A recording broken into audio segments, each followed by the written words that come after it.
On Saturday, April 23, 1910, a great fire ripped through the city of Lake Charles. The blaze destroyed most of downtown.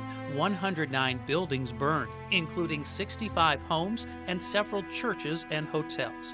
Damage was estimated at $4 million. 5,000 people, one-third of the city's population, were left homeless. The fire began near the City Opera House.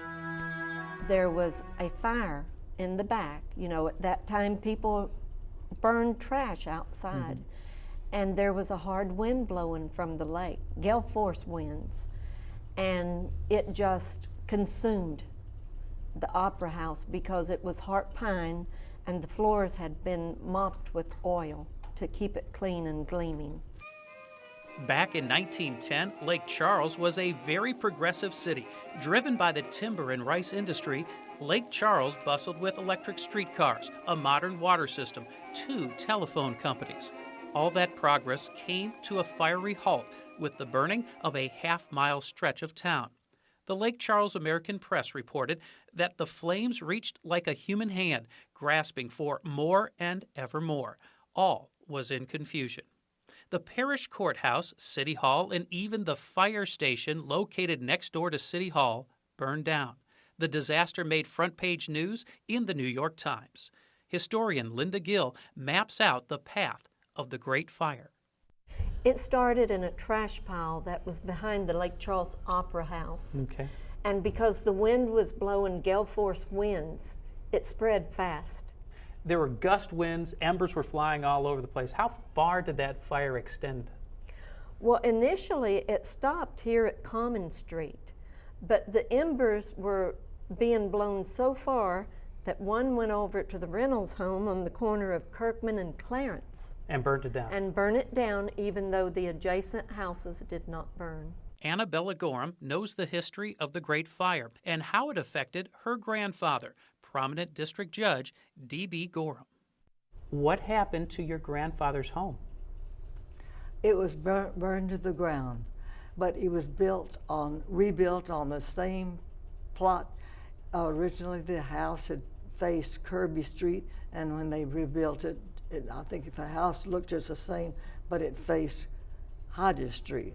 Henry DeRauron's dad was 15 at the time. Henry says his father, Albert, delivered laundry to customers and was instructed not to leave the clothes if they did not leave the money. And all of a sudden, he heard all the commotion, siren going on, and 15 years old, he wasn't going to miss out. So he just put the clothes on the doorknob and took off. And after a couple of hours of following the fire and all, he realized he had a job and he better go back and see what's going on. So he went back, and the building had burned where the clothes were.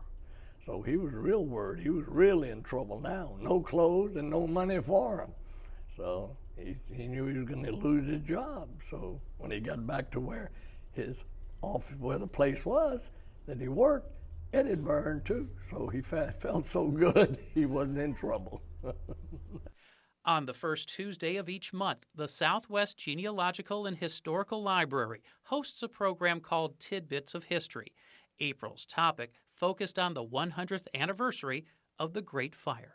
Well, I tried to place myself in the context of the times, and it just amazes me, you know, that the firemen, there were only 6 paid firemen and a paid fire chief, but there were over 100 people fighting this fire.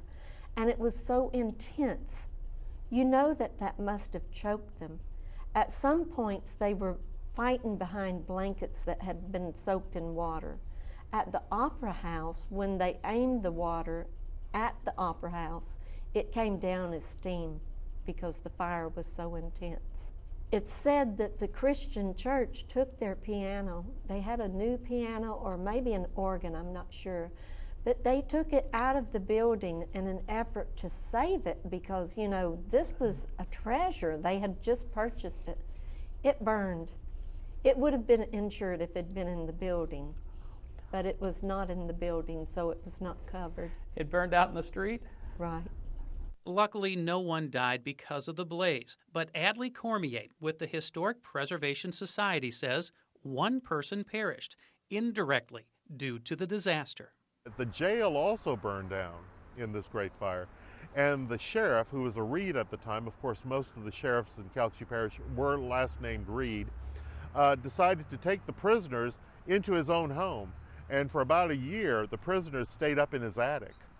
And the story goes that one of the prisoners in that attic tried to make an escape, and he jumped out of a window thinking that he'd jump onto the roof below, but he missed the roof and actually crashed to his death. So he was the only actual casualty of the Great Fire, the escaping prisoner. Is that a conversation that came up much growing up in Lake Charles about the Great Fire of Lake Charles? No, not much.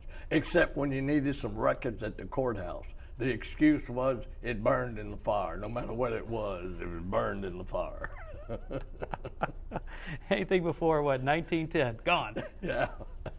Even things after 1910 was still burned in the fire. At the corner of Ryan and Kirby Street, just 100 yards from the origin of the blaze, the new Lake Charles rose from the ashes. One of the wonderful things that did come out of the fire, one of our legacy from the fire, was a unique relationship with the architectural firm Favre and Livaday. Favre and Livaday were given 3 major commissions immediately after the fire. The police jury commissioned them for the courthouse, and what we have is a wonderful domed courthouse with all sorts of interesting symbolic elements. The city of Lake Charles commissioned the 1911 City Hall, and you see this as a wonderful, completely different form of architecture addressing the specific needs of the city. And the Catholic congregation here rebuilt the Immaculate Conception Church using a Romanesque style. So we have 3 distinct styles, Palladian, Italian Renaissance, and Romanesque, all done, commissioned about the same time. There was a lot of building going on after the Great Fire in Lake Charles.